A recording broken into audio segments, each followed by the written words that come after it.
सुप्रभात प्यारे बच्चों।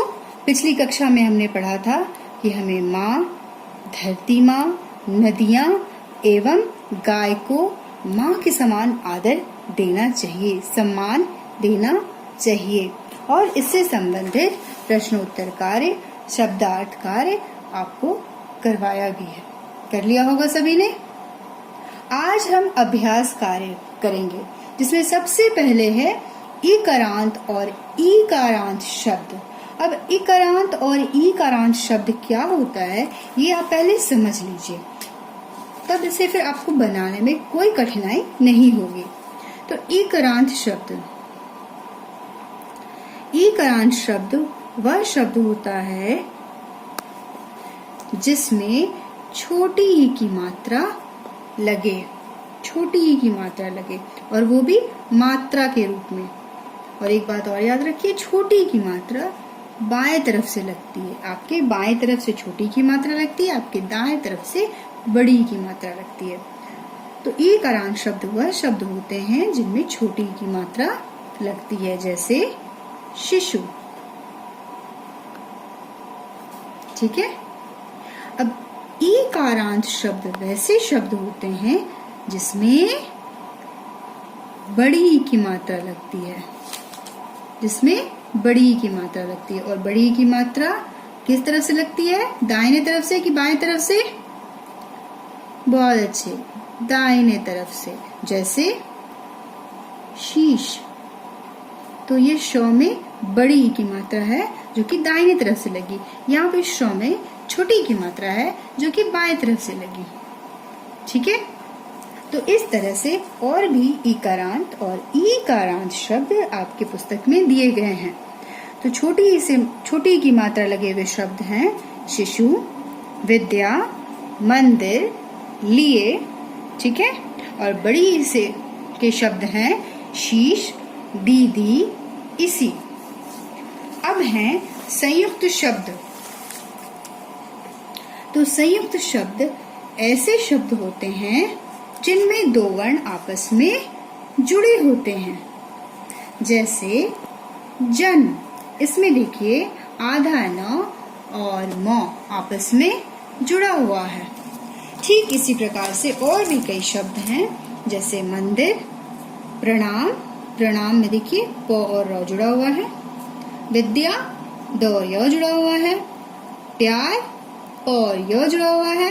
कृष्ण, क में री की मात्रा जुड़ी हुई है और श में न जुड़ा हुआ है। समझ में आ गया? अब इसे आपको इस दोनों को अपनी कॉपी में लिखना है, साफ और स्पष्ट अक्षरों में। अब शब्दों के अर्थ आपने कर लिया होगा। अब चौथा है वाक्य बनाकर लिंग निर्णय करें। तो वाक्य बनाकर लिंग निर्णय करें में आपको सबसे पहले तो ये समझना होगा कि लिंग क्या होता है।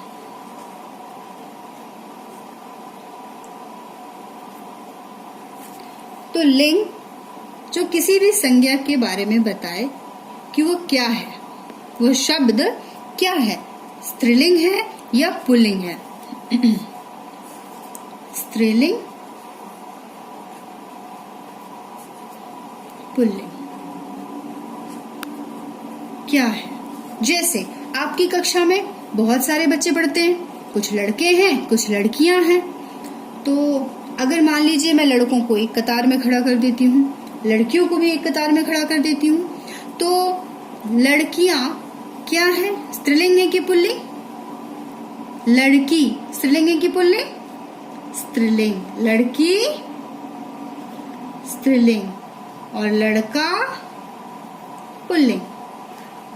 स्त्रीलिंग पुल्लिंग को आप छोटा करके भी लिख सकते हैं, जैसे स्त्रीलिंग आप ऐसे भी लिख सकते हैं, पुल्लिंग आप ऐसे भी लिख सकते हैं। ठीक है। अब आपके पुस्तक में दिया गया है, कुछ शब्द दिए गए हैं जिनको पहले समझना है कि वो स्त्रीलिंग है या पुल्लिंग है, और वाक्य भी बनाने हैं। तो आप पहले वाक्य बनाकर भी समझ सकते हैं कि ये शब्द स्त्रीलिंग है या पुल्लिंग। जैसे पहला शब्द है मंदिर। क्या है? मंदिर। तो मंदिर से एक वाक्य बनाएंगे, छोटा सा वाक्य जो आपके दिमाग में सबसे पहले आता है।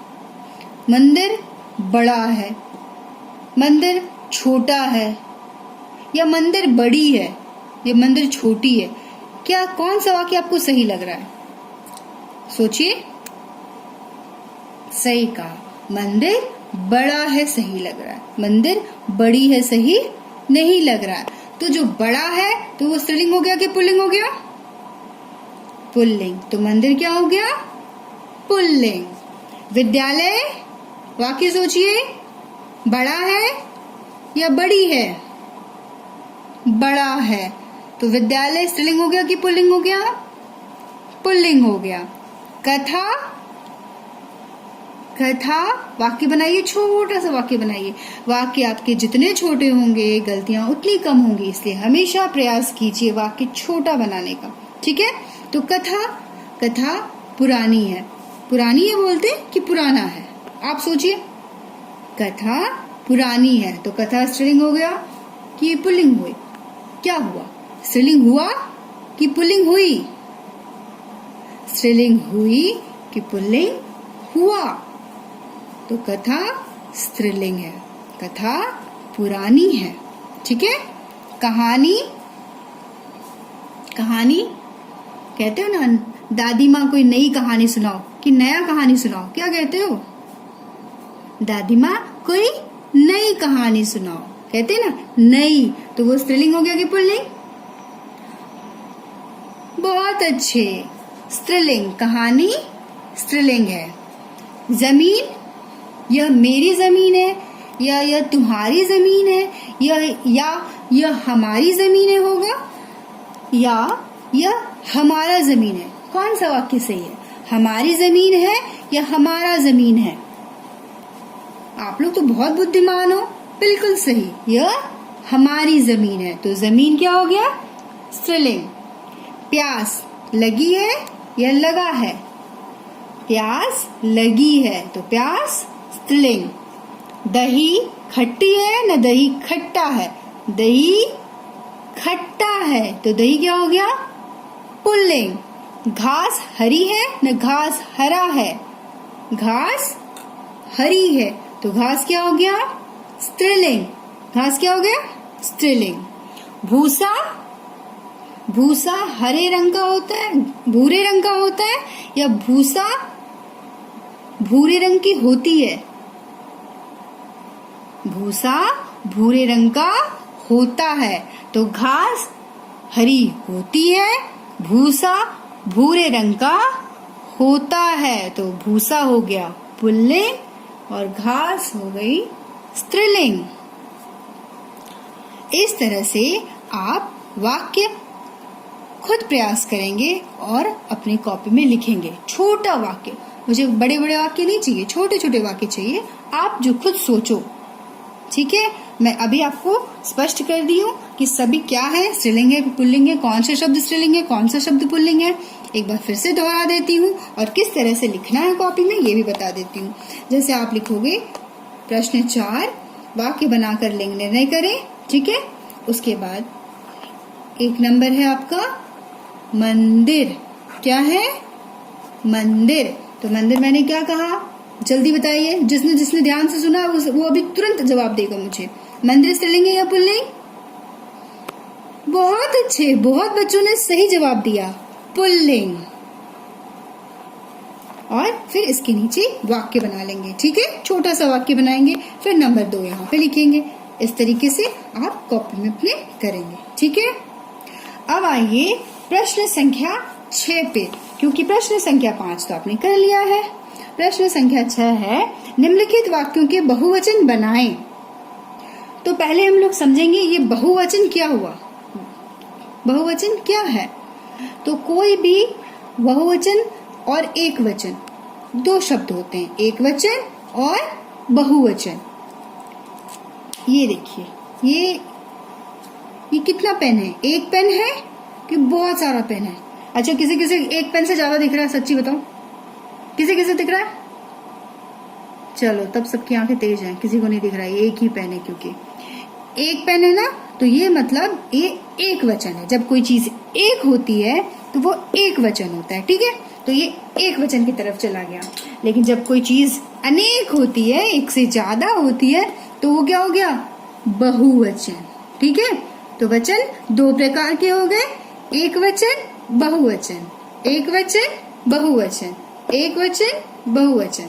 ठीक है, एक पेंसिल एक से ज्यादा है कि एक से कम है? अब किसी एक पेंसिल दिख रहा है, ये सच बताओ, किसी को नहीं दिख रहा है? एक से ज्यादा, एक से कम, किसी को नहीं दिख रहा है? एक से ज्यादा किसी दिख रहा है? एक, और किसी दिख रहा है एक से ज्यादा?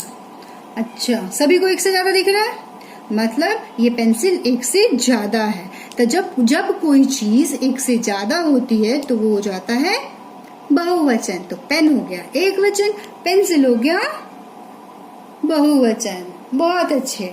अब इसी तरह से हमें वाक्य को परिवर्तित करना है, बदलना है। एक वचन में है उसे बहुवचन में ले जाना है। ठीक है, जैसे एक बालक आता है, एक बालक आता है, तो मुझे क्या करना पड़ेगा? बहुत सारे बालक को लाना पड़ेगा। तो अनेक बालक आते हैं। नदी बहती है, एक नदी बह रही है, तो और भी लाओ नदी। तो जब एक से ज्यादा आ जाएगा तो नदी का क्या हो जाएगा? बहुवचन, नदियां। जैसे लड़का का बहुवचन लड़के, लड़की का बहुवचन लड़कियां। तो उसी तरह से नदी का बहुवचन नदियां, तो नदियां बहती हैं। ठीक है, नगर में विद्यालय है, तो इसका बहुवचन क्या हो जाएगा? नगर में विद्यालय हैं। मैं खेलता हूँ, हम खेलते हैं। वह बोलता है, इसका क्या हो जाएगा? वे बोलते हैं। वह का वे बोलते हैं। यह अभ्यास कार्य जो है बहुवचन बना है, मैं आपके कॉपी में आपको लिख कर दे दूंगी, आप अपनी कॉपी में लिख लीजिएगा। परंतु बाकी सारे अभ्यास कार्य आपको खुद से लिखने हैं। समझा तो मैंने सारा दिया है, आपको ये खुद से इसे कुछ करना ही नहीं है, बस इसे किताब से समझ लिया है ना, बोल बोल के अपनी कॉपी में लिखना है। संयुक्त शब्द भी बोल बोल के अपनी कॉपी में लिखना है। वाक्य बनाकर लिंग निर्णय करना है। लिंग मैंने सारा निर्णय कर दिया आपके लिए, आपको बनाने हैं छोटे छोटे वाक्य, वो आप खुद बनाइए। थोड़ा प्रयास कीजिए, नहीं होगा हम फिर प्रयास करेंगे, हम फिर मिलकर बनाएंगे और वाक्य मैं आपके लिए बना दूंगी और आप अपनी कॉपी में लिख लेंगे, पर समझना जरूरी है। और अंत में मेरा आपसे एक प्रश्न है। अपनी भाषा पाठ के सारे प्रश्नोत्तर मैंने करवा दिए हैं, पर अगर ध्यान से किसी ने देखा होगा तो मैंने एक प्रश्न नहीं करवाए हैं। व्यंजन वर्ण किसे कहते हैं ये मैंने करवा दिए, पर ये कितने होते हैं ये मैंने नहीं करवाया। तो ये कितने होते हैं मुझे तुरंत जवाब चाहिए अभी आपसे। और जिन बच्चों का जवाब सही होगा मतलब वो पढ़ाई कर रहे हैं, सही दिशा में जा रहे हैं, परंतु जिन बच्चों का जवाब गलत है इसका ये मतलब नहीं कि वो गलत दिशा में जा रहे हैं, परंतु उन्हें थोड़ा ध्यान और देने की आवश्यकता है। ठीक है, ताकि वो फटाफट सब बच्चों की तरह जवाब दे सकें। तो प्रश्न है व्यंजन वर्ण किसे कहते हैं, कर लिया है। ये कितने होते हैं अभी मैं जवाब दे रही हूँ इसका, और इसका जवाब है ये 33 होते हैं, जिसे इंग्लिश में आप लोग 33 भी कहते हो।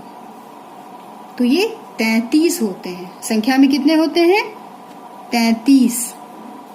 ठीक है, अब आपका काम है कि देखना कि कितनों ने सही दिया है।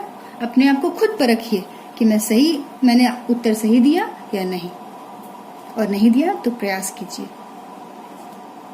और सारे अभ्यास कार्य आप भली भांति सुंदर अक्षरों में, सुंदर लेखनी में करेंगे। धन्यवाद बच्चों।